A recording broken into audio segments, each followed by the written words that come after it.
Menteri PUPR angkat bicara mengenai mangkraknya pembangunan tol Gilimanuk-Mengwi dan bagaimana nasib bekas karyawan Perumda Bali Sugana yang saat ini masih menghuni mes. Berikut ini informasi selengkapnya.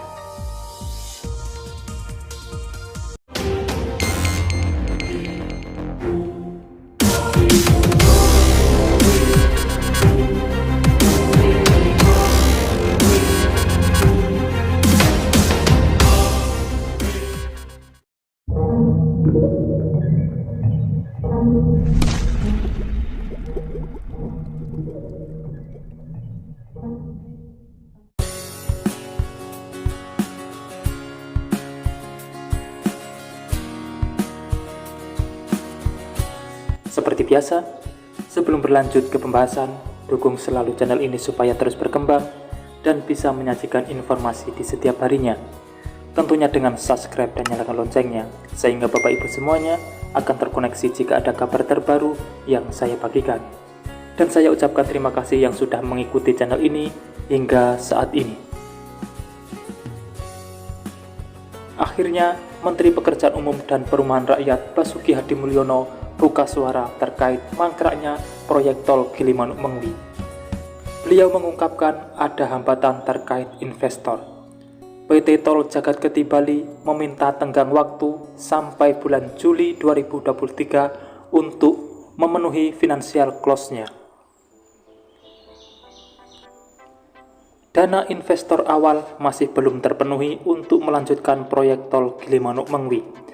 Jadi saat ini konsorsium sedang mencari kawan untuk mendapatkan investor kembali. Meskipun begitu, Menteri Basuki memastikan proyek tol Gilimanuk-Mengwi akan tetap diusahakan selesai sesuai jadwal. Seperti yang diketahui, pengerjaan jalan tol Gilimanuk-Mengwi atau tol Jagadgeti Bali terhenti sampai saat ini. Proyek tersebut mangkrak sejak 3 bulan yang lalu. Kepala Dinas Pekerjaan Umum dan Perumahan Rakyat, Kawasan Pemukiman dan Pertanahan Jembrana Iwayan Sudiarta sempat mengungkapkan jika ada pembahasan antara konsorsium dengan Bupati Jembrana untuk membahas kelanjutan pengerjaan jalan tol ini. Menurutnya, hasil pertemuan tersebut menunjukkan bahwa pengerjaan akan dilanjutkan pada bulan September 2023. Dan ia yakin proyek ini akan berjalan dengan baik. Di sisi lain, Gubernur Bali ungkap alasan mangkrak atau lambatnya proyek pembangunan jalan tol Gilimanuk-Mengwi. Mengingat sejak groundbreaking atau peletakan batu pertama pada September 2022, progresnya sangat lambat. Bahkan saat ini proyek jalan tol sepanjang 96,84 km itu berhenti total. Wayan Koster mengatakan lambatnya proyek jalan tol itu dikarenakan adanya perubahan pemegang saham di korporasi perusahaan yang mendapat tugas untuk mengerjakan jalan tol tersebut. Saat ini sedang ditangani oleh Menteri PUPR untuk proses dan mekanisme terkait pergantian pemegang saham yang dimaksud, sehingga ia meminta masyarakat tidak perlu khawatir.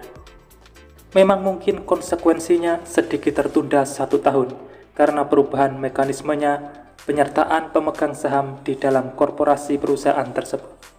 Namun, Gubernur Wayan Koster meyakinkan bahwa lambatnya proyek itu bukan karena tidak ada investor yang berminat untuk mengerjakan proyek dengan nilai 24,6 triliun itu. Menurutnya, banyak sekali yang berminat. Pembangunan jalan tol ini banyak yang berminat dan kemudian ada peserta baru yang ingin berpartisipasi sehingga perlu perubahan mekanisme penyertaan pemegang saham. Bukan tidak ada investor, tapi banyak yang berminat. Karena itu, Gubernur Koster berharap mangkraknya proyek jalan tol Gilimanuk-Mengwi dapat dimaklumi oleh DPRD Provinsi Bali dan masyarakat Bali secara luas. Sementara itu, sejumlah ex-karyawan perusahaan umum daerah atau Perumda Kerta Bali Sugana di Banjar Sumbermis, Desa Pekutatan, Kecamatan Pekutatan, Jembrana, masih bertahan di mesnya meski mereka sudah harus mengosongkan tempat tinggal tersebut. Mes tersebut harus segera dikosongkan karena akan terimbas pembangunan tol Gilimanuk-Mengwi. dan taman hiburan sekelas Disneyland. Salah seorang warga Banjar Sumbermis, Nyoman Sursi, mengaku kebingungan untuk pindah sebab mantan pegawai Perumda Kertabali Sugana itu belum menerima uang kompensasi penggusuran sebesar 17,5 juta dari pembangunan tol Gilimanuk Mengwi. Hal yang sama diungkapkan oleh Niluh Nestri, perempuan berusia 55 tahun, belum bisa pindah dari mes lantaran rumah yang baru yang akan ditempatinya belum rampung dibangun. Sementara itu, Camat Pekutatan Iwayan Yudana mengklaim warga yang tinggal di mes Kertabali Sugana mau pindah. Namun mereka meminta waktu untuk tinggal di mes sementara karena rumah yang akan ditempati belum selesai dibangun. Mereka sudah bersedia pindah dan sudah banyak yang sudah pindah. Tidak hanya warga yang berada di Banjar Adat Sumbermis, tetapi juga warga di mes Sumber Baru dan Banjar Adat Koprahan. Yudana juga mengklaim tidak ada kendala soal penyaluran dana kompensasi atas penggusuran tersebut. Dia menduga ada kekeliruan antara warga yang terimbas penggusuran akibat pembangunan tol Gilimanuk Mengwi dengan Perumda Kertabali Sugana. Mungkin itulah informasi terkini mengenai kabar pembangunan tol Gilimanuk Mengwi untuk saat ini. Semoga informasi ini bermanfaat dan terima kasih telah menonton. Saya pamit undur diri. Wassalamualaikum warahmatullahi wabarakatuh. Sampai bertemu di kabar menarik selanjutnya.